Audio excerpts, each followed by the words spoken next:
bertemu kembali teman-teman semua. Saya mau cerita bahwa kita saat ini sudah 5 bulan sejak ditetapkan pandemi. Ya, kalau kita hitung mulai bulan Maret ya mungkin sekitar 5 bulan. Nah di 5 bulan ini mungkin banyak dari kita yang ya ada sesuatu yang berubah dari kegiatan setiap hari. Misalnya dulunya ada aktivitas untuk bekerja ataupun aktivitas untuk berdagang ataupun aktivitas yang lain. Dan ada pandemi, satu dua di antara kita mungkin banyak waktu luang, banyak waktu yang nggak ada kegiatan seperti itu. Nah, justru di saat inilah, di saat-saat seperti inilah kita mesti harus bersabar dengan kondisi seperti ini. Mungkin penghasilan turun ya pastilah, dengan kondisi yang seperti ini banyak orang tua yang mungkin harus kehilangan pekerjaan ataupun intensitas pekerjaan juga berkurang. Nah, kita harus bersabar. Nah, dari bersabar itu kita bisa mengambil hikmah dan kita bisa syukur. Dalam konteks yang mau saya ceritakan ini, kita bisa mengambil hikmah bahwa dulu mungkin kita sibuk dengan pekerjaan kita, tapi setelah adanya pandemi COVID-19 ini kita jadi longgar. Nah, manfaatkan waktu-waktu ini karena mungkin tidak terjadi kesempatan yang tidak diulang lagi. Artinya kita mengambil suatu hikmah di sini supaya kita tetap bisa bersyukur dengan kondisi musibah seperti saat ini. Yang saya maksudkan dengan banyak waktu luang, kita berusaha untuk dekat dengan anak-anak kita.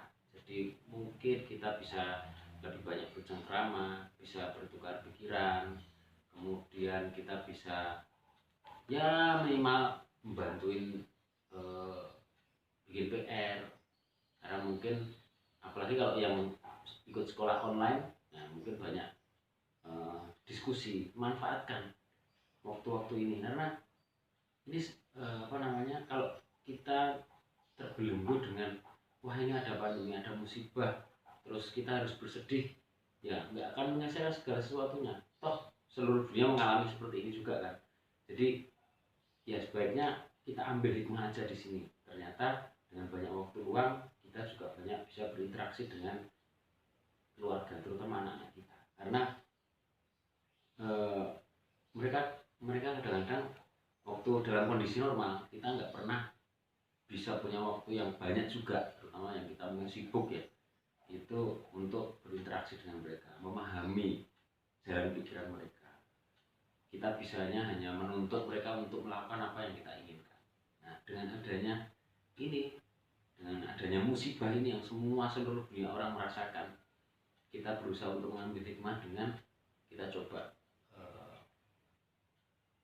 berinteraksi lebih sering dengan anak-anak kita. Karena dengan itu kita bisa memahami, kita bisa mulai menyelami apa dalam pikiran mereka, bagaimana kita harus memberikan suatu solusi pada saat mereka itu punya masalah seperti itu. Ternyata asik juga saya rasakan. Ya, seperti ini. Saya punya 4 orang anak. Dari 4-empatnya ini karakternya semuanya berbeda. Ya, nggak ada yang sama satu dengan yang lain. Sehingga harus kita selalu satu persatu. Mungkin ada yang senang cerita, ada yang suka diomongin, ada yang nggak suka diomongin ya. Artinya tanya iya nggak banyak omong. Lah kita di kondisi seperti ini ya kita harus bisa sebagai orang tua ya kita harus sabar, harus bisa menemukan cara untuk bagaimana kita bisa berinteraksi dengan mereka. Saya rasa ini adalah suatu kesempatan yang diberikan oleh Allah ya buat kita sebagai orang tua untuk kita ini bisa bercengkrama dengan anak. Karena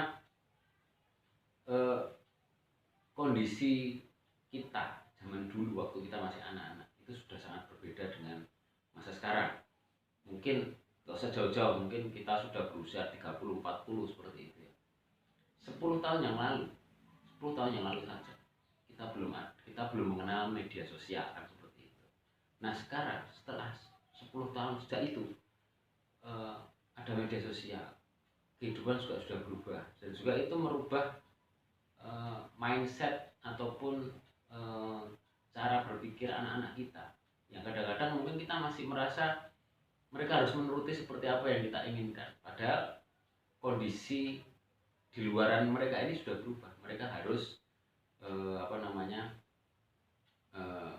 bukan harus, mereka terpengaruh, artinya bukan terpengaruh ya dalam arti yang negatif, artinya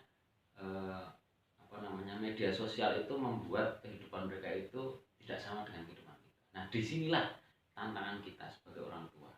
Kita harus bersaing dengan segala sesuatu yang bisa mendistract mereka. Artinya dengan kemajuan zaman yang cukup pesat melalui media sosial, apalagi zaman sekarang ya, dengan HP saja kita sudah bisa mengakses apapun. Nah, artinya disitulah kita itu berperan sebagai orang tua untuk membimbing mereka, karena harus dipahami, harus sadari bahwa apa yang dulu kita alami sudah berbeda sekali dengan yang mereka alami. Jadi pesan saya di sini adalah dengan adanya pandemi ini, pandemi COVID-19, kita ambil hikmah dalam cakupan kita bisa dekat dengan anak, kita bisa memahami, bisa mengerti bagaimana kehidupan mereka saat ini, sehingga kita tetap bisa berkerumun, bisa mendidik mereka. Jadi ambil hikmah, tetap sabar, dan kita syukuri kita bisa mempunyai kesempatan saat ini, kita bisa mempunyai waktu yang lebih banyak dengan anak-anak kita. Terima kasih, semoga bermanfaat. Sampai jumpa di video selanjutnya.